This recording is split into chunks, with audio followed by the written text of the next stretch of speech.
अर्चना Hindi classes में आप लोगों का बहुत बहुत फिर से स्वागत है। आप लोगों आज जो है 22 फरवरी को हिंदी का पेपर आपका संपन्न हुआ। तो आज की कक्षा में हिंदी सामान्य हिंदी में आपको थोड़ा सॉल्व करा रही हूँ। आप लोगों का पेपर बहुत अच्छा गया होगा, मुझे पूरा आशा और विश्वास है। तो आप लोग जो है अच्छे नंबर भी आपको मिलने वाले हैं, क्योंकि यदि आप अपना अच्छा पेपर किए होंगे, कोई भी प्रश्न नहीं छोड़े होंगे, तो निश्चित रूप से बढ़िया नंबर आपको मिलने वाला है। आइए देखते हैं, ये कक्षा 12 का साहित्यिक हिंदी है 2024 22 फरवरी को जो पेपर हुआ है, इसका प्रश्न पत्र संकेतांक 301 है। चलिए देखते हैं। पहली जो रचना है आपकी, जो है पहला प्रश्न है का, इसमें देखिए, खड़ी बोली की प्रथम रचना मानी जाती है साहित्यालोचन, गोरा बादल की कथा, पद्मावत और साहित्य लहरी। तो खड़ी बोली की प्रथम रचना इसमें गोरा बादल की कथा मानी जाती है। दूसरा है तिब्बत यात्रा के लेखक हैं अध्यापक पूर्ण सिंह, बालकृष्ण भट्ट, राहुल सांकृत्यायन, नंदुलारे वाजपेयी। तो तिब्बत यात्रा के लेखक हैं राहुल सांकृत्यायन। जिन्होंने राहुल सांकृत्यायन पर ट्रिक लगाया होगा एकदम सही होंगे वो। तीसरा ग वाला है, कौन सी रचना नाटक नहीं है? तो गरुड़ध्वज, अपना अपना भाग्य, आन का मान, राजमुकुट। तो इनमें से आप जानते हैं कि ग में गरुड़ध्वज भी नाटक है, आन का मान भी नाटक है, राजमुकुट भी नाटक है, अपना अपना भाग्य ये जो है नहीं है। घ वाला प्रश्न देखते हैं, माटी की मूर्तें के लेखक हैं। पहला ऑप्शन है बालकृष्ण भट्ट, दूसरा है महावीर प्रसाद द्विवेदी, तीसरा है रामवृक्ष बेनीपुरी, हजारी प्रसाद द्विवेदी। माटी की मूर्तें ये रामवृक्ष बेनीपुरी की रचना है, रेखा चित्र है ये। अंगा का है चिंतामण किस विधा की रचना है? तो चिंतामण बहुत ही महत्वपूर्ण रचना है, हमेशा पूछी जाती है, हमने ऑब्जेक्टिव प्रश्न आपको बताया भी था। तो चिंतामण जो है कहानी, निबंध, नाटक और उपन्यास में ये आचार्य रामचंद्र शुक्ल का निबंध है, जो कि 4 भागों में है। अगला है प्रश्न, ज्ञानपीठ पुरस्कार निम्नलिखित में से किस विधा पर मिलता है? तो लोकायतन, चिदंबरा, कला और बूढ़ा चांद और ग्राम्या। ज्ञानपीठ पुरस्कार इनमें से किस पर मिला है? तो महादेवी वर्मा की रचना है ये चिदंबरा पर इन्हें ज्ञानपीठ पुरस्कार मिला है। ठीक, तो इसमें जो है दूसरा सही है, चिदंबरा। तीसरा है लोकायतन पे जो है दूसरा पुरस्कार मिला है। श्रद्धा मनु शीर्षक रचना किस ग्रंथ से संकलित है? आंसू लहर, कामायनी, झरना। तो श्रद्धा और मनु शीर्षक का रचना ग्रंथ जो है ये कामायनी पर है। किसमें है? कामायनी में संकलित है। ग है सूर्यकांत त्रिपाठी निराला, दूसरे का ये प्रश्न नंबर 2 शुरू हो जाता है। का ज्ञानपीठ पुरस्कार चिदंबरा पर मिला है। श्रद्धा मनु शीर्षक ग्रंथ जो है ये कामायनी में है, जयशंकर प्रसाद का महाकाव्य है। सूर्यकांत त्रिपाठी की रचना इसमें से बापू के प्रति, पल्लव, अंधेरे में, राम की शक्ति पूजा। तो राम की शक्ति पूजा ये निराला की रचना है। महादेवी वर्मा को ज्ञानपीठ पुरस्कार किस सन में प्राप्त हुआ है? तो इसमें जो है 1976, 1980, 1983, 1985। महादेवी वर्मा को 85 में जो है मिला है ज्ञानपीठ पुरस्कार। अंगा वाला प्रश्न है, इंदु पत्रिका के प्रकाशक हैं आचार्य महावीर प्रसाद द्विवेदी, चंदन शर्मा गुलेरी, अंबिका प्रसाद गुप्त और बालकृष्ण शर्मा नवीन। तो इंदु पत्रिका के जो प्रकाशक हैं वो अंबिका प्रसाद गुप्त जी हैं। ये 10 प्रश्न आपके बाद जो है बहुविकल्पीय प्रश्न है। बहुविकल्पीय प्रश्न की मैंने कई जो है कक्षा दी थी, तो आपको बहुत सारे प्रश्न इसमें मिले हैं। अब अगला प्रश्न आपका जो है तीसरा प्रश्न है, निम्नलिखित गद्यांश पर आधारित प्रश्नों के उत्तर। तो राष्ट्र का तीसरा अंग जन की शक्ति है। मनुष्य ने युगों युगों से जिस सभ्यता का निर्माण किया है वही उसके जीवन की श्वास प्रवास है। बिना संस्कृति के जन की कल्पना संबंध मात्र है। संस्कृति ही जन का मस्तिष्क है। संस्कृत के विकास और अभ्युदय के द्वारा ही राष्ट्र की बुद्धि संभव है। तो इसमें जो है ये आपके ये जो आया था पट ये राष्ट्र का स्वरूप भगवत शरण उपाध्याय का है। तो पहला प्रश्न है प्रस्तुत गद्यांश के पाठ और लेखक का नाम लिखिए। तो यही होगा क्या, राष्ट्र का स्वरूप भगवत शरण उपाध्याय अग्रवाल। अगला है रेखांकित अंश की व्याख्या। बिना संस्कृत के जन कल्पना की क्रमबद्ध मात्र है, संस्कृत ही जन का मस्तिष्क है। तो ये आप कर लिए होंगे। राष्ट्र का तीसरा अंग क्या होता है? तो राष्ट्र का तीसरा अंग जन की संस्कृति है। ये प्रश्न का उत्तर है इसका। मनुष्य के जीवन की श्वास प्रवास क्या है? तो इसमें आप देख लीजिए कि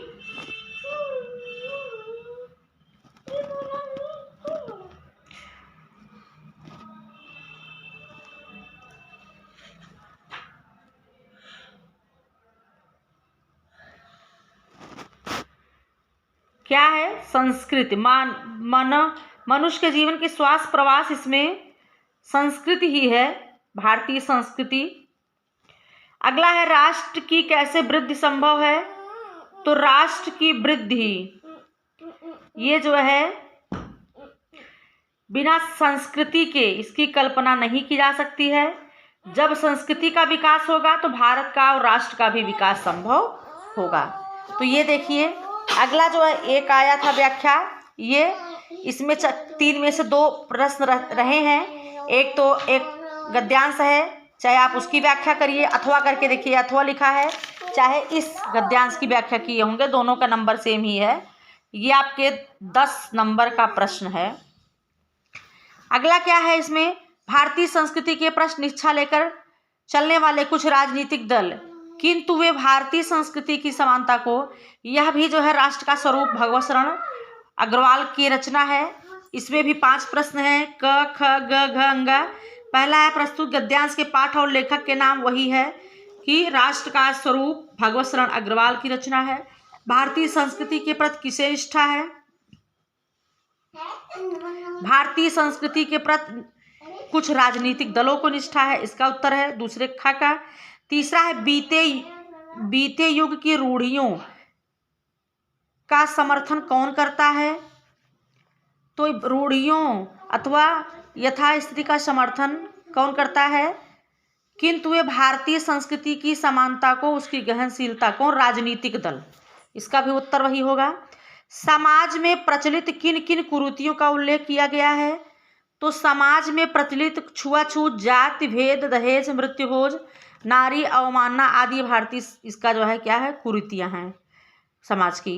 कौन से तत्व स्वस्थ समाज के सूचक हैं? तो यहाँ पर भारतीय संस्कृति और समाज के स्वास्थ्य के सूचक नहीं बल्कि रोग के लक्षण हैं। ये जो है यही भारतीय संस्कृति क्रांतिकारी तत्वों की ओर दृष्टिकोण होता है। यही इसका भी उत्तर होगा। तो इस प्रकार से ये 5 उत्तर आपके इसी गद्यांश में सन्निहित हैं। चौथा प्रश्न इसी प्रकार से काव्य पर निर्भर है। निम्नलिखित पद्यांशों पर आधारित प्रश्नों के उत्तर। ये पद्यांश आप देख लीजिए। लज्जाशील पथिक महिला को जो कहीं दृश्य आए, होने देना विकृत वसना तो ना तू सुंदरी को, जो थोड़ी भी श्रमित वह हो, गोद ले श्रांति खोना, होठों की और कमल मुख की म्लानताएं मिटाना। ये जो है पवन दूतिका की रचना है, पवन दूतिका से लिया गया है, अध्यक्ष सिंह उपाध्याय की है। इसमें भी 5 प्रश्न है, क ख ग घ अंगा। तो हमें पूरा उम्मीद है इस प्रश्न को भी अच्छे से कर लिए होंगे।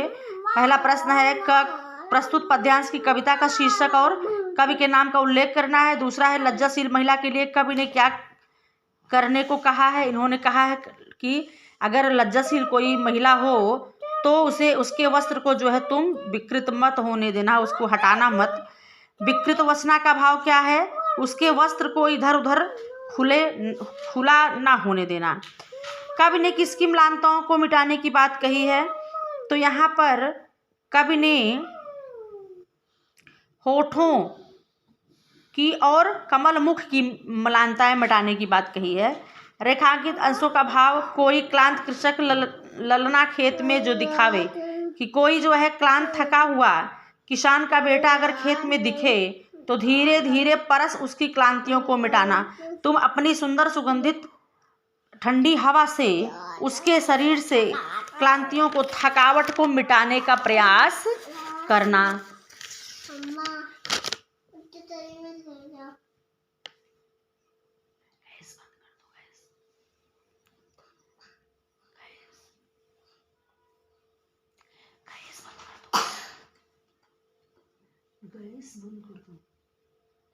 अगला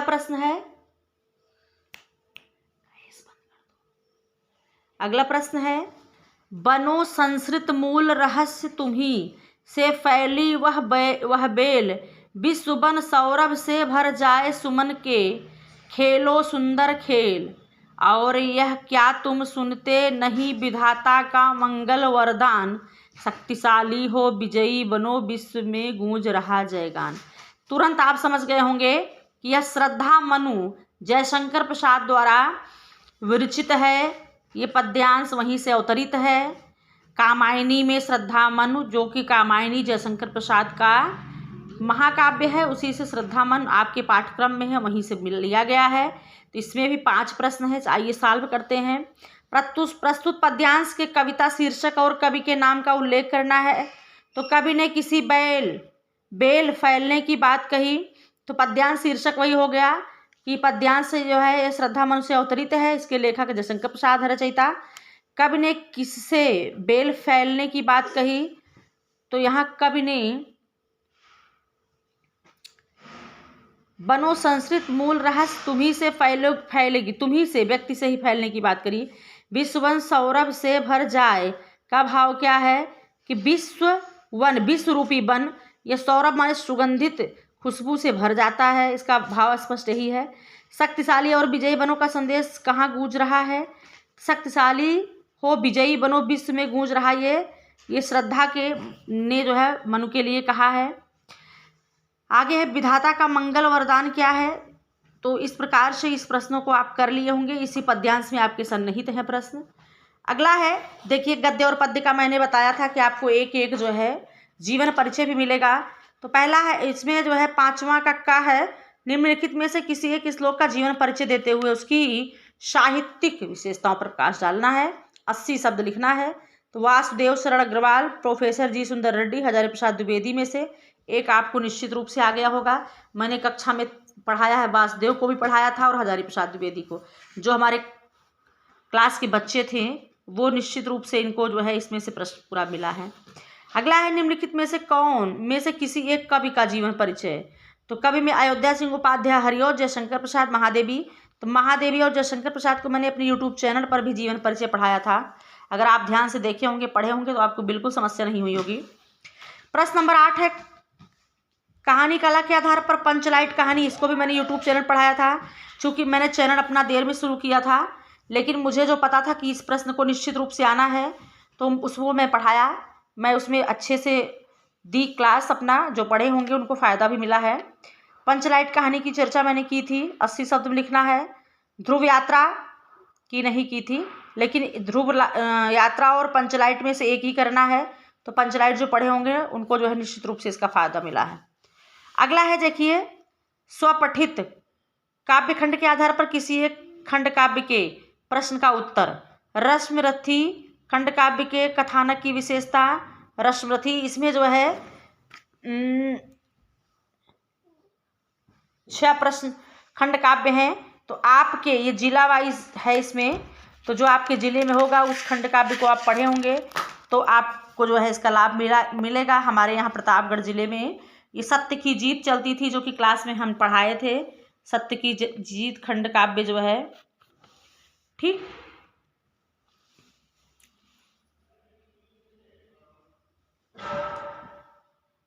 तो इस प्रकार से आज की कक्षा में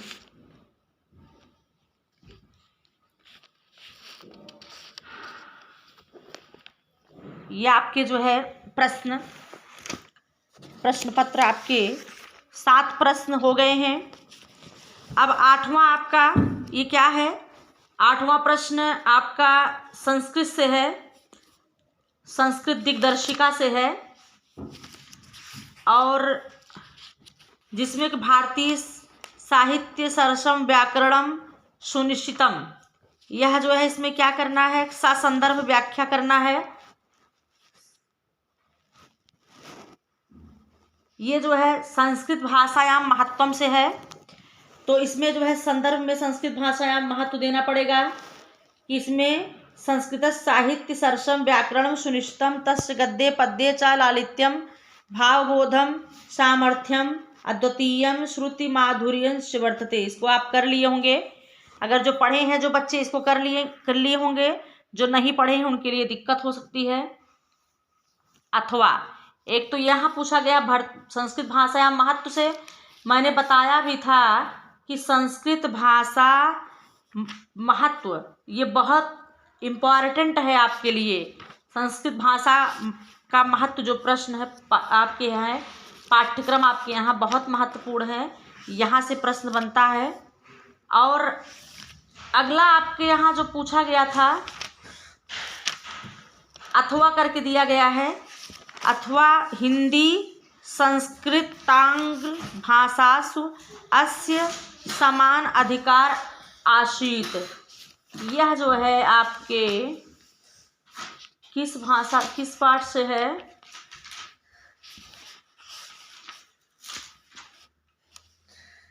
इसको जो है आप लोग देख लीजिएगा, ये किस उससे है, एक ही करना था। तो पहला जो है इसकी संदर्भ और व्याख्या जो कि संस्कृत भाषा के महत्व से है। अब आइए थोड़ा सा इसमें इधर आगे चलते हैं। निम्नलिखित संस्कृत श्लोक में से किसी एक श्लोक का संदर्भ व्याख्या। ज्ञाने मौनम क्षमा सौक्तम त्याग्यम श्लाघा विपर्ययः गुणाम गुणानुबंधितम तस्य सप्रश्वाह इव। अगला है प्रजानाम विधानात् प्रजानाम विनयाधा, तो इसको अभी बता रहे हैं हम कि प्रजानाम विनयाधानाम रक्षणाद भरलदापि।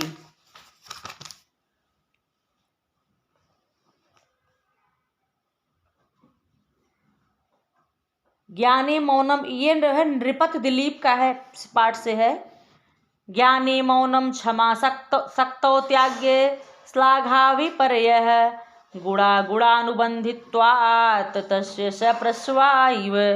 ये जो है नृपत दिलीप से है, ठीक। ज्ञाने मौनम क्षमा सौक्तम, इसकी संदर्भ सहित हिंदी में ही संदर्भ आपको ये बताना पड़ेगा, नृपत दिलीप से लिया गया है। अगला जो है ये भी प्रजानाम विनया धानाम रक्षणाद भरणादपि सा पिता पितरस्तासाम केवलम जन्म हेतवः। ये भी राजा दिलीप जो नंदिनी की सेवा करता है, प्रजा की रक्षा करने वाला, वही यही ये भी है, वहीं से संदर्भ व्याख्या। अगला है निम्नलिखित में से किन्हीं दो प्रश्नों के उत्तर। कस्य साहित्यम सरसम मधुरम च अस्ति, मैत्री कस्य पत्नी आसीत, देशस्य प्रगतये किम। इसमें से दो प्रश्नों के उत्तर देने हैं, आपने दिया होगा। अगला है करुण रस अथवा शांत रस के लक्षण उदाहरण पढ़ाया गया है चैनल द्वारा। क्लास में तो पढ़ाए ही थे, मैंने अपने चैनल पे भी दिया था। करुण रस और शांत रस में एक करना है। अगला है उपमा अलंकार उत्प्रेक्षा अलंकार। उपमा में जहाँ पर समान गुणधर्म के आधार पर एक वस्तु की तुलना दूसरे से की जाती है, उपमा अलंकार।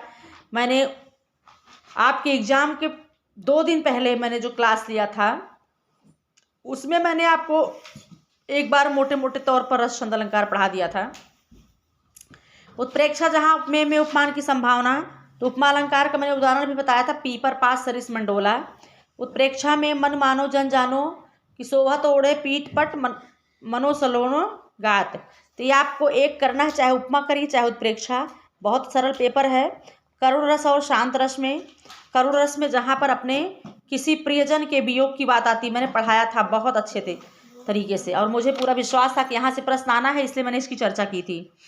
आगे है जो है चौपाई अथवा कुंडलियाँ। मैंने कहा भी था कि रस, दोहा, सोरठा, चौपाई, कुंडलियाँ, यही इतना पढ़ लोगे, आपको आगे पढ़ने की जरूरत नहीं पड़ेगी। देखिए चौपाई और कुंडलियाँ दोनों ऑप्शन में था। चौपाई में 16 चरण, 4 चरण 16 मात्राएं। मैंने एकदम सीधा सीधा बताया था, जय हनुमान याद कर लो, 4 लाइन, कहानी खत्म। कुंडलियाँ जरूरत नहीं है। आगे है प्रश्न, एक विषय पर निबंध लिखना है। विकासशील समाज के लिए इंटरनेट की उपयोगिता, नारी सशक्तिकरण, जातिवाद की समस्या, कारण और निवारण, आधुनिक शिक्षा प्रणाली के गुण दोष। तो निबंध भी आपके जो है अच्छे ही आए हैं। अगला प्रश्न 12 का देखिए, पवित्र में को संधि विच्छेद, संधि भी मैंने बहुत लेंदी पढ़ाया था। पवित्र में इसका विच्छेद क्या होगा? 4 ऑप्शन है, पोधन इत्रम, पोधंत्रम, पवधन इत्रम और पाधन इत्रम। तो यहाँ पवित्र में पोधन इत्रम होगा और यहाँ पर संधि क्या हो जाएगा? अयादि। आगे प्रश्न है, हरेव का संधि विच्छेद। तो हरेव का संधि विच्छेद में हर धन अव, हरे धन अव, हरा धन अव, हरा धन आव। तो हरेव में हरा धन आव हो जाएगा।